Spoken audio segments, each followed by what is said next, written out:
What's up, everybody? Welcome to another episode of Four Dads Podcast. This is crazy, John. This has to be close to like our 50th episode. Are we getting closer there? Yeah, this is number 47. So yeah, we're getting really Insane. close, which is crazy because I think last October is when we started it. So kind of seems about right? Yeah. This is wild. Again, thank you for all the support, guys. Huge announcement coming out. As you can see from Mr. Teeds himself with his hat, we got a brand new design of hats coming out. So for those of you guys that missed out on the launch of the last hats, the OG drop. John may have some. I have some for my personal self, but money talks. No, I was kidding. For the right price. Exactly. But the new design we're super excited about. We got some awesome stuff coming. So this is going to be really awesome when they come out, and excited to see what your guys' thoughts are. But let's get into it. So last episode was a bit different. We kind of talked a little bit about, some of the things that we encountered being a dad. Before we kick into golf, I just want to ask something, because this morning Adelina and I did something that was pretty awesome. When you think of like a time that you and your mom or dad would go do something either on a Friday or a Monday, as like a treat to kind of get ready for the day, what was that event? I'll go first. Mine was. Please do. Yeah, mine was on Mondays. I knew I was going to get a chocolate chip cookie before school because my mom would always go to Starbucks, right? When she would take us to school. So I would always get super stoked. And I was like, oh yeah, like cool, we're going to get something. Then I knew like we had something fun planned for the weekend when my dad would take us to work and we'd go get a donut, or take us to school and we'd go get a donut. And so this morning, Adelina like knew it was Friday, and like she was just like, oh, I know where we're going. And it was just like, what? Like how? And then she sees the donut shop, and she's like all excited. But I mean, she's not eating them. She just knows like she's gonna get to wave a lot. Honestly, I don't know. Not like in a bad way. Like there wasn't anything. I knew just like growing up. Before school, I would go on the bus. So like there was nothing crazy there. I don't know, man. I mean, nothing specific that sticks out. I know with Carter. My son, anytime we say, let's put your shoes on, he just sits down and gets ready for us to put his shoes on. So like he knows. And I don't know, honestly. I know my wife usually tries to take him to the library just to get him out of the house.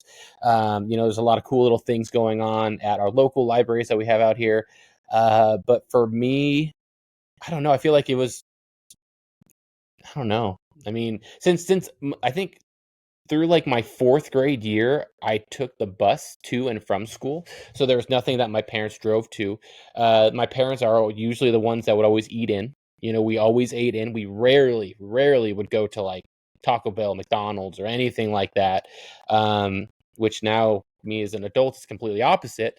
I mean, we make a decent amount of meals, but not as much as my parents did back in the day. And my dad worked in the food service as a buyer, so he got a lot of hookups from like chicken fried steaks, like restaurant cookies that they would have frozen that you would just heat up in the oven. So we got hooked up that way, but there wasn't anything specific. I know usually when he would come back from like trips and things like that, he would drop off. He would have like little swag items that they would get from like their events, and I was like, oh, what'd you bring me? What'd you bring me? And he always had some little toy or something that held me over for a few minutes. But dude, I have so many of those from work events. It's crazy. I think my whole desk is covered with like, I got like to-go chargers. I got this awesome. This is actually a friend of mine's company, but it's called the Copy Keyboard. So instead of having to press Command Copy, literally just press Copy. Dude, I saw that on that. So you know that guy? Okay. Oh yeah, that makes sense. I've known him. I think since like the 6th grade. Dang. Yeah, no, I saw him following us on TikTok, and he's got like a ton of followers. Wasn't he on Shark Tank or no? Mm-hmm. Yep. I'm not sure. Was he? Yeah, he was. Yeah, he was on Shark Tank. Mm-hmm. Yeah, he was on Shark Tank. Okay. That's nuts, dude. But yeah, so anyway, PGA Tour this weekend in Napa, playing at Silverado. golf course or country club, or Country I club. know it's resort and spa or whatever. Yeah, and I know a few years ago we ended up playing all round of golf up in the Bay Area.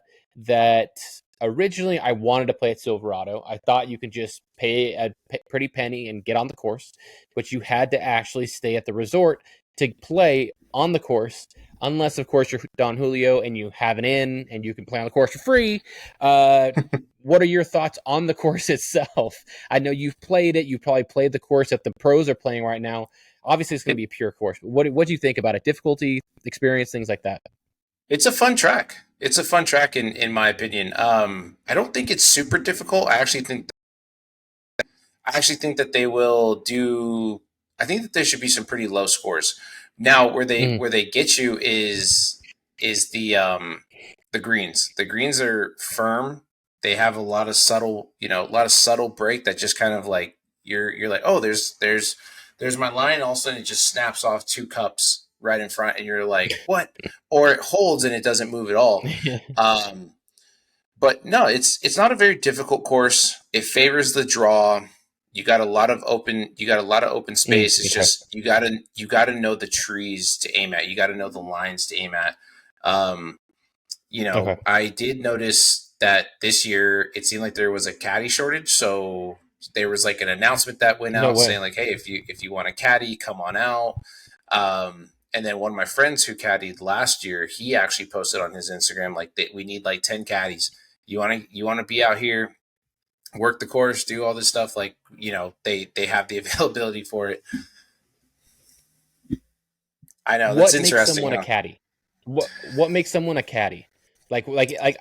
If like, is it just like someone that knows golf and you just say, yeah, I'm a caddy, or do you have to have some kind of experience for this I shout out? would Like you can't I just would me just think pop up be like, hey, I would think you'd have to have some knowledge of the course, some experience of playing, mm-hmm. at that level. Because why would they just Happy Gilmore and just bring the guy who's cleaning everyone's window in the parking lot into onto the Could course, you imagine?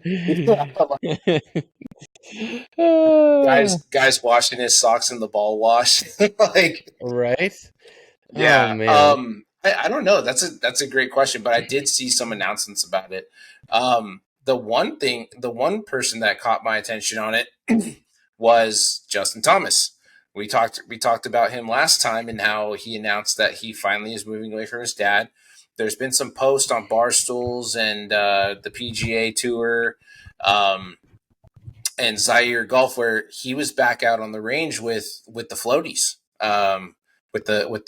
Yep. the pool Mm-hmm. Saw noodles, that. and just looking at how parallel everything was, it looks like he's just trying to keep as parallel to the ball as possible now, instead of trying to work it Mm-hmm. as much as what he had been.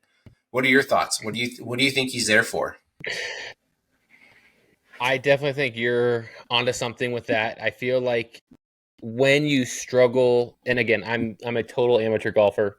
I don't have any professional experience or anything like that, but when it comes to practicing and you're starting to feel like you're not able to either work the ball, or your shots are going left or right, you're having no confidence, I always say get back to the fundamentals, get back to hitting straight, get back to feeling confident with your swing, forget about workability and just go with puring your shots or making good contact, consistent contact, and go from there once you gain that back. Because I know when it comes to pitching, that's the only thing that I could kind of relate it to. You definitely have those days where things are off. You feel like your mechanics are off. You feel like some things need to be a little tweaked or reared back a little bit. Maybe you're overthrowing, and in golf overswinging. Reeling it back to 85, 90% instead of um, letting it rip at like 100, 110% like a Bryson DeChambeau. But Mm-hmm. I mean, it can only benefit him, I think, especially because, like you mentioned, well, I don't know if you mentioned this, but he's in the Fortinet tournament this time, and normally I think it's like the first time that he's been in the tournament. Um, Yeah, but yeah. because of that, you would assume that the work that he's been putting in over the last few weeks is why he's at this tournament, trying to prepare for the Ryder Cup coming up, because he's trying to implement things in a tournament environment. And then I don't know. What do you think? No, I think you hit it right on the nail. That's the only reason why I would think he was there, put all the work that he's been practicing on the range and putting it to work. I mean, I see he's tied for fourth. He's tied for fourth today. Tied for third now. He's eight Okay, yeah, I under. saw. So I mean, Not I bad. saw that. Yeah, it's not bad at all. I saw Lucas Herbert drop down quite a bit. I think our boy, Sahith Tagala, he's leading right now. He is 12 Yeah, under. he's leading it. He's leading right now. Yeah. And as much as I was bummed of I was almost said Justin Timberlake, Justin Thomas's pick for the Ryder Cup, Yeah. I am obviously going to be pulling for him in the Ryder Cup regardless. I was just bummed that obviously the local guy Bryson DeChambeau didn't make it after him playing a very good last few months in Live, and at least in my opinion, it's not. This should not be an what is it, a Pro Bowl or an NBA All Star or even MLB All Star game where it's more of a popularity contest of how you've done in the past. It's what you're doing now, and that's one thing that I don't like about any of these pro. Mainly the MLB All Star game. I don't know about the other ones if they're just fan voted, but when it comes to fan voting, in my opinion, that's dumb. Fans can do whatever. It's so easy just to manipulate the system to get people in that don't Oh deserve it. yeah. Just because you can have millions of people vote over another fan base. It should be player, in my opinion, it should be uh, player voting. It should player and Yep. like coaches. It shouldn't be fans could maybe get like a last 3 or 4 spots, kind of like a captain's pick, but like it Mm-hmm. shouldn't be a popularity contest because at the end of the day, whoever the MLB promotes, whether it's Shohei Otani, who obviously would, you know, um, deserve to be there. Like if you're not one of the star boys that they're going to put the cameras in front of and promote more, you're not going to be seen as much, especially being in, let's say, like Cleveland compared to being in San Francisco, or Cleveland compared to being in Boston. Like you're not getting all of that coverage that other people are getting. And it definitely felt more like a popularity pick instead of For a sure. you earned your way onto this squad. Like even like a Sam Burns would have maybe earned because of how he's been playing. No, I agree. I mean, I've always found it weird how it's always the same people who are essentially competing, but when you do see a new face, it's like, whoa, like, okay, this guy is definitely, Yeah, it's always questionable, but then people are also excited. yeah, But it seems like there's a lot of animosity towards this year's Ryder Cup because even Dustin Johnson came out letting out a tweet saying, if I would have stayed, there's no doubt I would have been on the Ryder Cup team this year, right? And right. I think that's 100% true. I mean, there's a lot of guys that Yeah. that would be up there. I think Bryson for sure would be one of them. I mean, after his performance, what was it, Mm-hmm. last year? I mean, and the year before, or no, 2 years ago. Mm-hmm. Like, Yeah. dude, he was so dominating at, where was that He at? played Whistling well in the Ryder Straits. Cup too. Yeah, I Yeah, think so. Wisconsin, right? Is that Wisconsin? Yeah. yeah, yeah. Um. I mean, even his drive that he drove the green, and I mean, on the first hole and stuck it to like Yep. 6 feet. I mean, that's such an intimidating factor right there. Like, yeah, you guys are To stepping up with start a the with round. this. Yeah, you guys are stepping up with a 9 iron. I'm walking with my putter. Yeah. I mean, it's kind of like that meme that's going out with Will Ferrell where he goes, "Welcome to the effing show," where it's just like, like you stare at your opponent and you're just like, "Welcome, bro." Like it's Yep. on. Like, good luck. This is what you signed up for. This is what you came to see. Right. Right. Yeah. Mm-hmm. But I Exactly. think I think again, I think that there's, I don't know, man. There seems to be a lot of frustrated people. I saw Patrick Reed put something out on Twitter that was saying like, yeah, for those of you who didn't believe me when I said that they just didn't want me there, this is a perfect example. Something like that. And it was just like, interesting. Reed, you're not the person to talk about this, regardless. I mean, like, come on, like, I've like throughout my years of getting back into following PGA Tour and now Live and everything, like, I've never had an issue with Patrick Reed, but now hearing all these other stories, other things that are coming out that have been there in the past, I just haven't really known about them. That are more common to the more prolific and into it, like a PGA Tour fan. But I'm just like, dang, dude, like, you better hold on to your wife as tight as possible, man. She seems like she's like your only friend, in at least in the golf world. And I mean, it seems like he's burned all these bridges, and Yeah. I don't know the guy, but Yeah. it's never good to it burn definitely does all your seem like bridges ever, he's, no matter what. I don't know, man. Like he just has a bone to pick with everybody. Right? it's kind of exhausting, honestly, because it's like just shut up Yeah. and play. Just shut up and play. Like finishing your top 20, get Right. paid, go on to the next. Like you're just not gonna be Hmm. that guy. You had your few moments of fame Hmm. where you won the Masters, you contended in Yeah. a few majors, but you're just not that guy Hmm. anymore. Like your game just it Right. hasn't changed where you're actually seeing a guy like Jordan Spieth start ripping the ball 330, which is, Hmm. Yep. to some it's Jordan hitting the ball that far? Come on. You know? You're Yeah. just not that guy Right. anymore. Yeah. Yeah. You're just not that guy anymore. Yeah. So I just mean, I feel know your role. Stay your lane. that. I mean, not just that, but you also got the PGA Tour players and other players that aren't like with the whole PGA Tour and the whole live thing, where the media definitely drove the wedge in between them, making it seem like there's a big issue.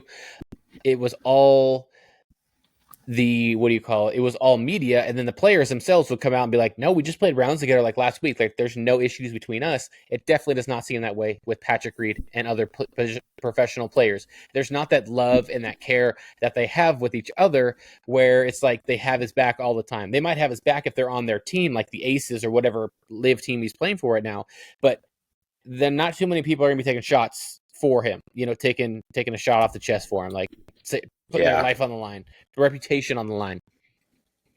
Yeah. But yeah, I mean, have you been to the Fortinet tournament itself, or have you just played Silverado? Yeah, no, I went last year when Homa won. I went on Thursday. Okay, nice. So it was crazy last year when they played the Fortinet and he won it for whatever Mm-hmm. reason.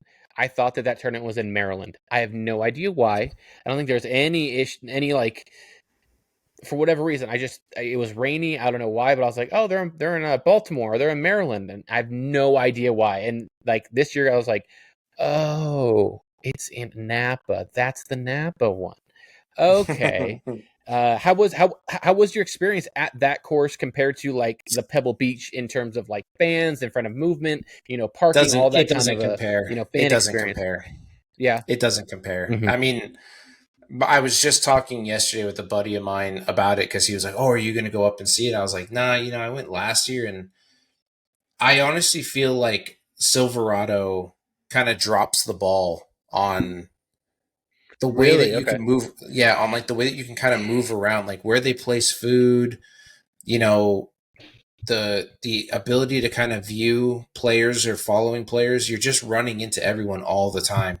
I mean, I get it. It is Mm, a very tight course because you have houses all on every yep. fairway. You have the Yeah. people who are staying at the resort who are walking, the course, and you have to be Hmm. mindful. But now it's just like you could do a lot better. I think that there is a lot Hmm. more that they can do, in just one, driving more meaningful sponsors. Two, making the environment more exciting. Three, like I think they really dropped the ball on how much they can actually drive money wise there.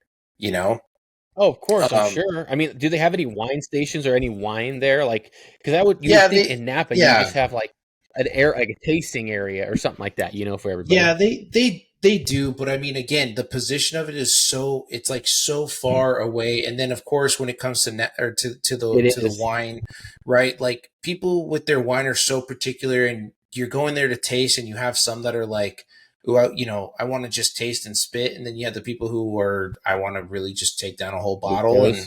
and I'm here Yeah, to like let's get take drunk. a cup to go. Like I want to go watch. I don't Yeah, want to sit yeah, here. So that's the only thing that I yeah. can say. But yeah, just kind of like it's a great environment, obviously, because you're watching some great players. You're also getting the chance to see some up and coming players, you know. But Hmm.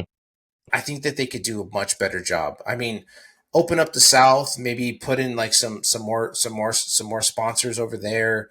Allow people to maybe go sit down and do something, get out of the sun because there's not very much shade at that course.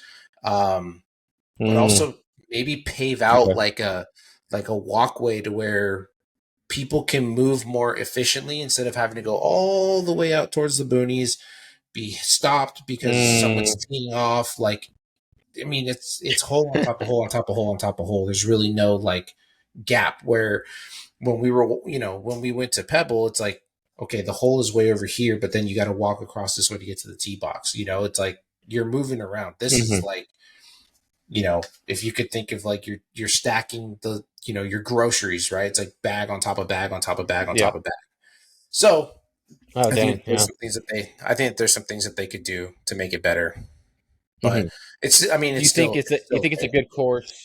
Do you think it's a good course, like to get your chirps in, like a Bob does sports, just getting like those no, little one-liners in? No, no, no. no, no. Like there's They're too many super. people, or it's like, Not that there's too many people. I think it's oh, just a they crack demographic. down on it. Yeah, it's a demographic of people that are Mm. there, for sure. Like Oh boy, when rich you're white talking, people. yeah, yeah. It's just a demographic. I just don't think it's really called The for. worst. Yeah, I don't think it's Mm. called for. I mean, you have to remember you're still in a neighborhood, if that makes sense. It's Yeah, well, like the yeah, court. obviously at a country club you have like the houses, and you said Yeah, right. I mean, there's houses and vacation homes and everything like all along this entire course. So I don't know. I mean, when I was there wasn't a lot of shouting. When people would try and like chirp something or say good job, like there's always an officer that'd be like, hey, like don't talk to the players. I was just like, bro, really? He didn't even say anything offensive, you know? So yeah. Oh man, yeah, that's a bummer. I mean, I know I've talked about wanting to play that course for a while now, and I know it's still on my bucket list for sure, just to You play a you PGA you would Tour enjoy it. course. You would And enjoy it. It's a fun yeah, track. You would enjoy it I'm for a sure. draw guy. I'm a draw guy, and if you say a place That that course fits it you. favors the Yeah. draw, that's all I need. That's all I need. Yeah. It fits you Oh perfectly. man, and But you've been able to get out recently? Oh, sorry, go for it. Go for no. it. Go for it. No, I have. I was going to ask you the same thing. Have you been able to get out? But I did see your short that you Yeah. posted. I did see your short that you posted on the YouTube channel, um, Mhm. discussing what Bryson DeChambeau mentioned, right? Which was like, go play from the forward tees, go see if you can shoot 67 or whatever, right? What are your thoughts? Have you tried that at Dragonfly? I mean, I know we briefly spoke on it, but have I've you given it a wanted try? to. I mean, no, I definitely have not given it a try. The only time I would probably give it a try if I went with somebody, and they were doing it as well, because you obviously see a grown man playing from the far up tees by yourself.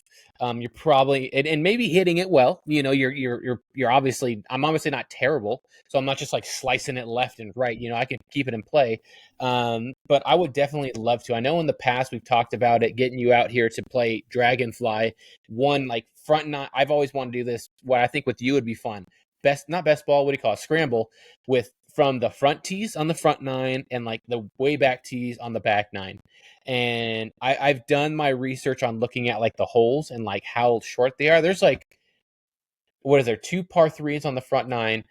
All seven of those, or four of the, five of the par fours are obviously reachable, especially with you. With me, they're possibly reachable if I hit it well. But obviously, you have any second player, including you with your distance, you're going to give yourself an eagle opportunity almost every single time. It would just be really cool to see how low we could go on the front nine, and then on the back nine, on that 17, you have a 700-yard par five that we still might be able to reach it in two because of you. But me, I'm just hoping to get into the red tee. I'm trying to hit it past the red tee box with how far back the tee boxes are for The the far way back far tees. back But I have tees are. not done that. The Yeah, way backs, bro. the It's way it's way insane. But backs. I have not. Have you? Have you ever played the Reds? Like besides, of course, being like a 13 or 12-year-old or anything like that. So the closest I've gotten to it to do well, I did that a lot when I worked in the industry. Uh, just because when my buddy Mm-hmm. Corey, he would force us to. I mean, he would force me to do it all the time because he's like, "You got to work on the short game, bro. You got to work on the short game." He's like, "Get it close and ship it up there and make your putt."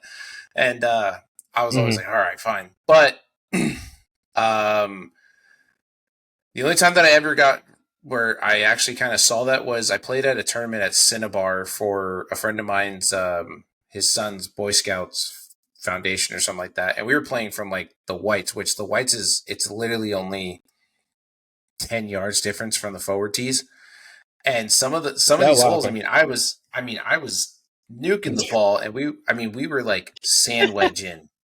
I mean, for me, it was sand wedge, Yeah. and I was throwing darts, and it was like there was 7 holes where I legit carried the team and made 7 birdies.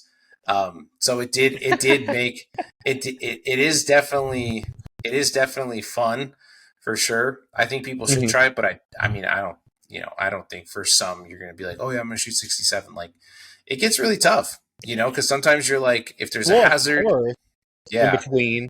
Hmm. yeah, you got to figure out like, I mean, okay, when No, yeah, exactly. I mean, that is I feel like there's two things that I've wanted to do. One, it's play, from the forward tees, one round, wherever it is, just obviously give yourself a chance to go as low as possible. Obviously there's things that you mentioned, you got to work on your wedges. You obviously got to make the putts.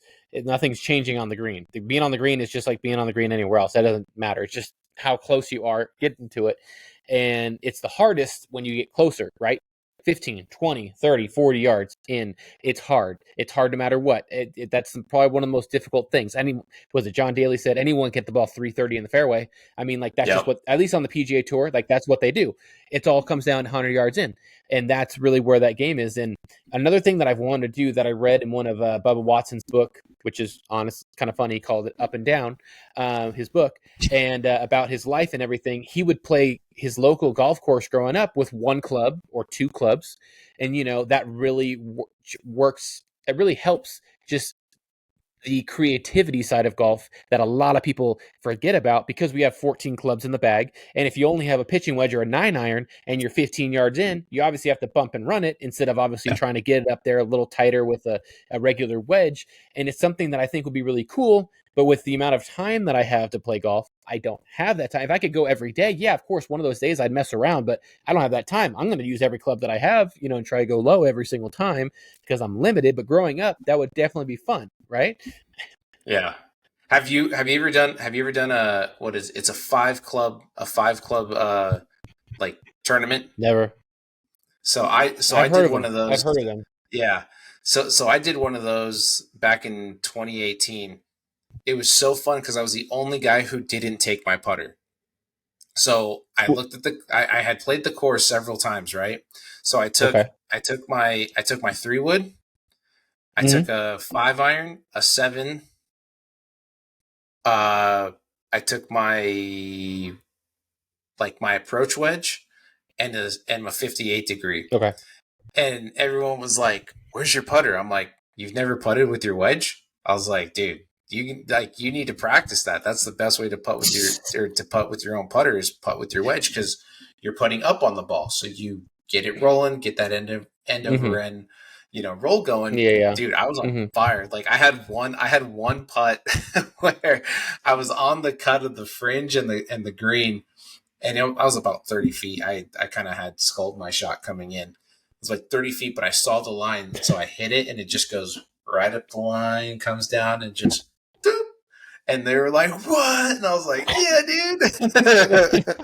It was crazy. How'd you do in that tournament? Like overall, like where you sat or finished? I think we ended up finishing third overall. Wasn't terrible. Nice. Yeah, no, I've seen some crazy tournaments like those. I think feel like are really common. There's also the groundskeeper revenge tournaments. Have you seen some of those? Yeah, those happen a lot at country Where they, clubs. Like they just did. So my buddy was dude. just telling me that they just did one at Santa Rosa Country Club where like they put like little stakes all on the Yep. green. Someone put like a half cut toilet or like a half cut toilet seat where you only could miss on that Yep. side.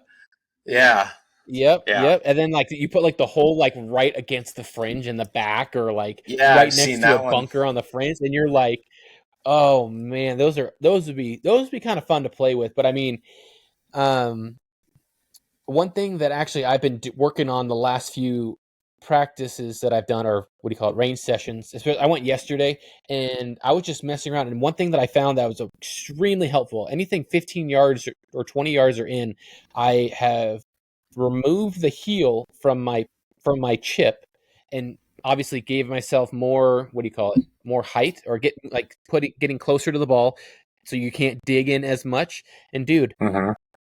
it's so easy to chip that way. Nothing gets caught. The heel doesn't get caught. And I'm able to have so much more confidence with chipping instead of just, the angle of the shaft more down, and you have Yeah. that chunk possibility.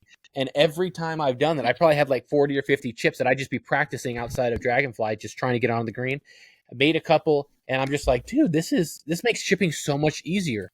Just basically using it like a putter. And from the confidence that I had before, I'm like, let's go. Can't wait. Yeah. Let's do this. Let's use this. Let's put this to work. I put a 64 degree in my bag for my 60-yard shot. And I mean, So you're dude, doing a it's full like, swing from like 80 yards out.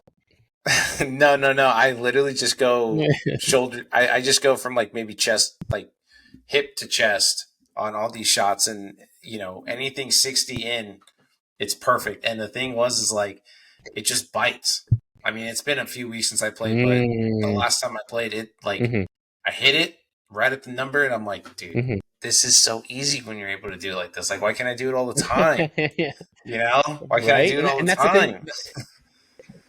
That's the thing. Like, especially when you go to the range, and I was talking to one of my buddies about this, where it's like you go to the range, and it's so easy to gain confidence there because you hit a bad shot, you tee it up, or you put on the grass, and you hit it again.